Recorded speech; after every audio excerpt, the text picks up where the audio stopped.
All right, ladies and gentlemen, we're back. Before we got cut off, Winston was about to get into what he foresees.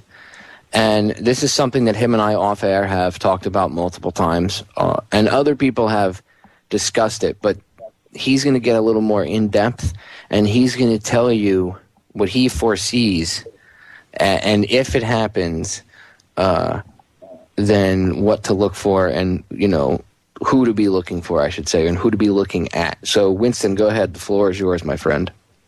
Everyone should, notice for the last 15 or so years, Hollywood's been pushing certain themes in all hacker-related films.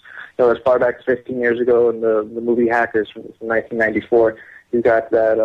You've got the whole premise of that movie is a white hat security researcher developed a virus that's going to sink some oil tankers as a distraction for stealing some money, and then the attack gets blamed on hackers. Then you have Die Hard 4, which is another movie based on infrastructure attacks where hackers are attacking the critical infrastructure of the city. Then you have movies like Takedown, which is the Miramax picture, which is a fictionalized account of Kevin Mitnick, the hacker from California. And in that film, Kevin Mitnick hacks into a white hat security researcher, one of the good guys who worked with the government, and found a proof of concept virus that he wrote, which attacks SCADA systems and attacks industrial, nuclear plants, water lines, that type of thing. These types of themes are prevalent throughout all these movies, and within the last several years, we've seen these actual white hat, government-funded, corporate-developed proof-of-concepts tools start to come out for infrastructure attacks. On the most extreme examples are the Stuxnet virus and the Dooku virus, which have already been proven to come from governments and Israeli government and U.S. government sources. And then you'll have at every hacker conference that comes out, you'll have these floods of SCADA attack tools developed by not by black hat hackers, but by white hat security professionals who work for vulnerability firms, and they're simply developed and simply interested in getting their name out there and finding the latest vulnerabilities in these SCADA systems, because that's the latest buzzword around the information security system is SCADA protection and critical infrastructure protection. But all this is leading to is there's going to be a large-scale attack on SCADA systems, which will be false flagged by the New World Order, and it will be used, and they will end up doing exactly what the films had said they were going to do, and they're going to end up blaming hackers and throwing the anonymous matter on the attack.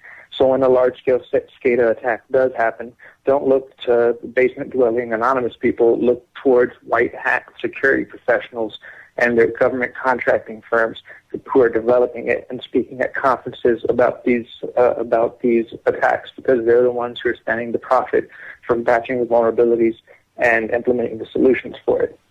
For a long time, the critical infrastructure aspects of society, like the nuclear power plants and the dams and the sewer pipelines and all that stuff, all those things used to never be internet connected. It's considered crazy to even consider making that a public-facing infrastructure.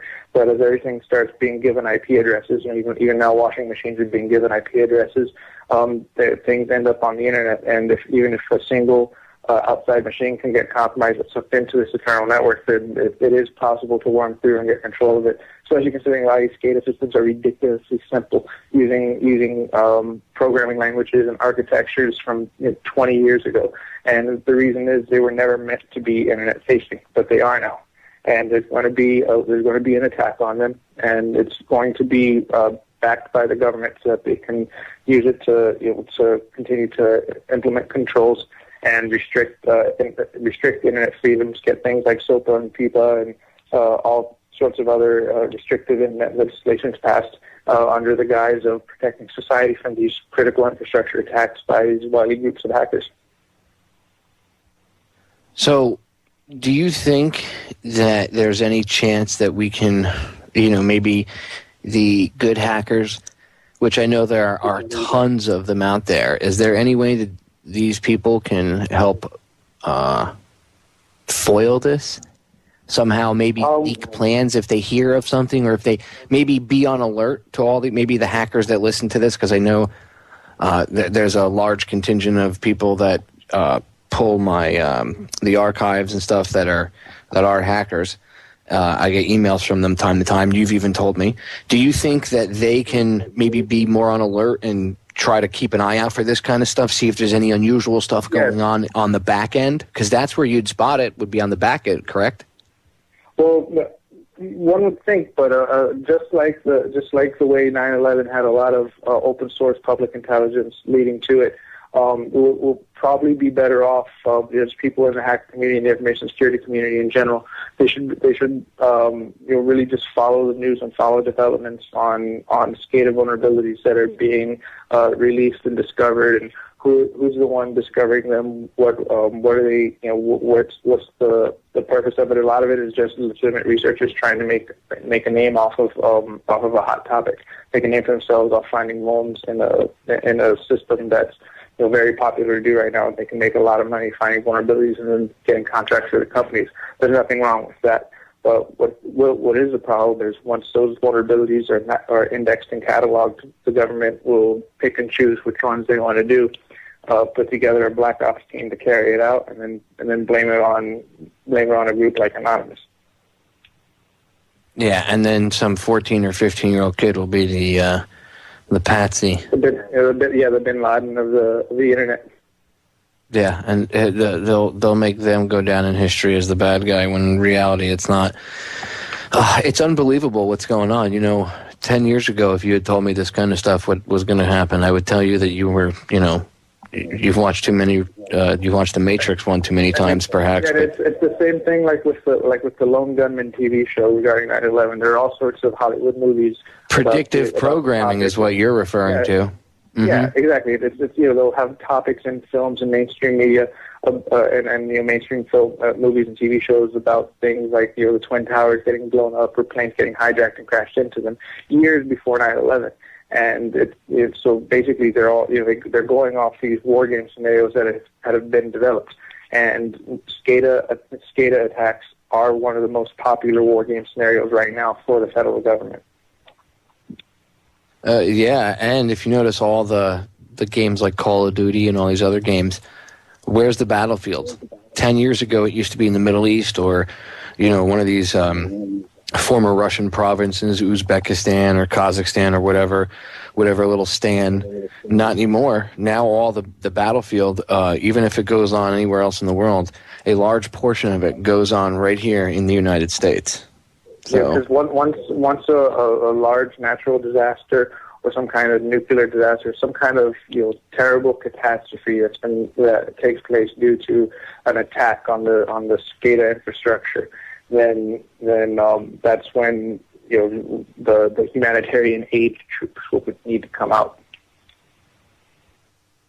Yeah, well, we need to beat this ahead of time. We need to, again, if those in the hacker community that hear this live broadcast later on, you pull the archive or you hear it on YouTube, keep an eye out, keep your ears out, guys, whatever senses you use to, work and do your magic, keep an eye out on what's going on, because you guys will be what saves the day. If you guys want to know what's going to save the internet, it's going to be those 14 and 15-year-old kids out there.